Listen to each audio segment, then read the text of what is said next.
TET previous question పేపర్‌లోని social questions. Question: కాగితం ఉత్పత్తి యొక్క ఈ దశలో చిన్న చెక్క ముక్కలను ఫైబర్ లైన్ విభాగానికి పంపుతారు. ఆన్సర్: కలపగుజ్జు తయారు చేయటం. నెక్స్ట్ క్వెషన్: భారత ఆర్థిక వ్యవస్థలోని ఈ రంగంలో అధిక సంఖ్యలో మహిళా ఉద్యోగులు పనిచేస్తున్నారు. ఆన్సర్: వ్యవసాయ రంగం.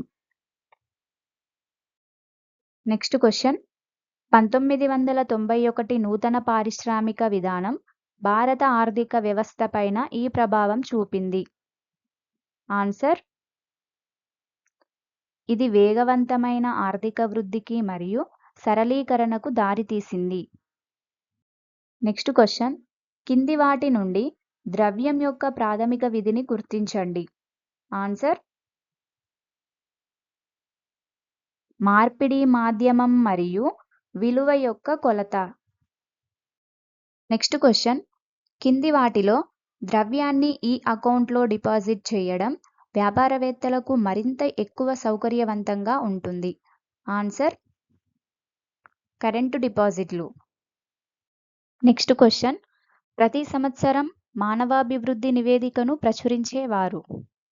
ఆన్సర్: ఐక్యరాజ్య సమితి అభివృద్ధి ప్రణాళిక UNDP. నెక్స్ట్ క్వెషన్: భారతదేశ ఆర్థిక సంవత్సరానికి సంబంధించి కింది వాటిలో ఏది సరైన వ్యవధి? ఆన్సర్: ఏప్రిల్ 1 నుండి తదుపరి సంవత్సరం మార్చి 31 వరకు.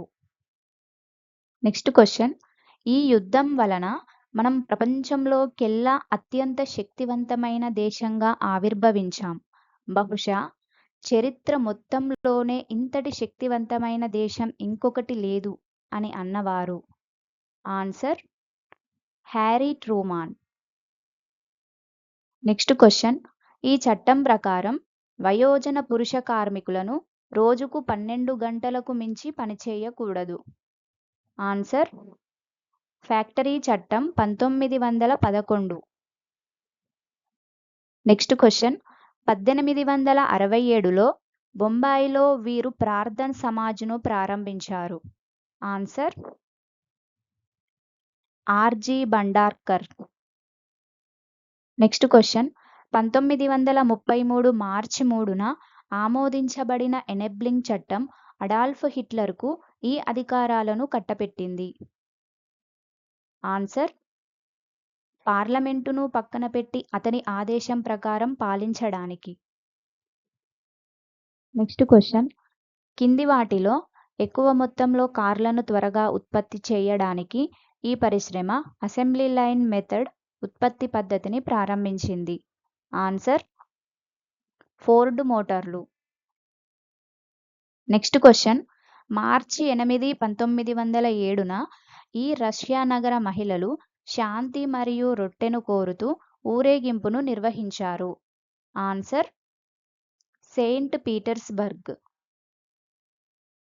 నెక్స్ట్ క్వెషన్: శాసనంలో మొదట పేర్కొన్న భాగాన్ని ప్రశస్తి అని అంటారు. ప్రశస్తి దీని గురించి తెలుపుతుంది. ఆన్సర్: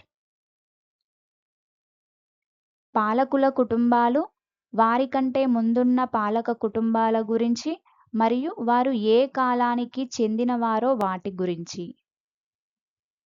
నెక్స్ట్ క్వెషన్: నానాజాతి సమితి ఈ ఒప్పందం ఫలితంగా ఏర్పడిన మొట్టమొదటి అంతర్జాతీయ సంస్థ. ఆన్సర్: వెర్సైల్ ఒప్పందం.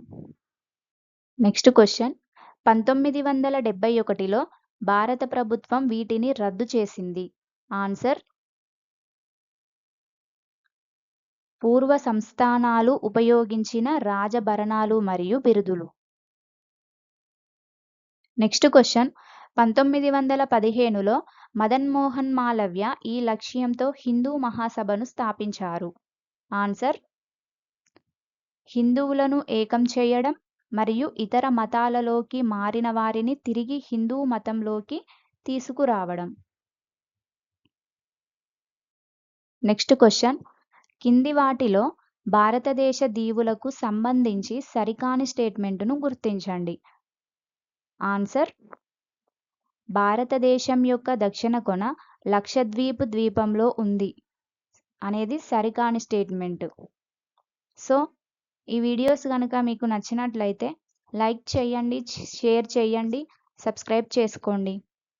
Please subscribe.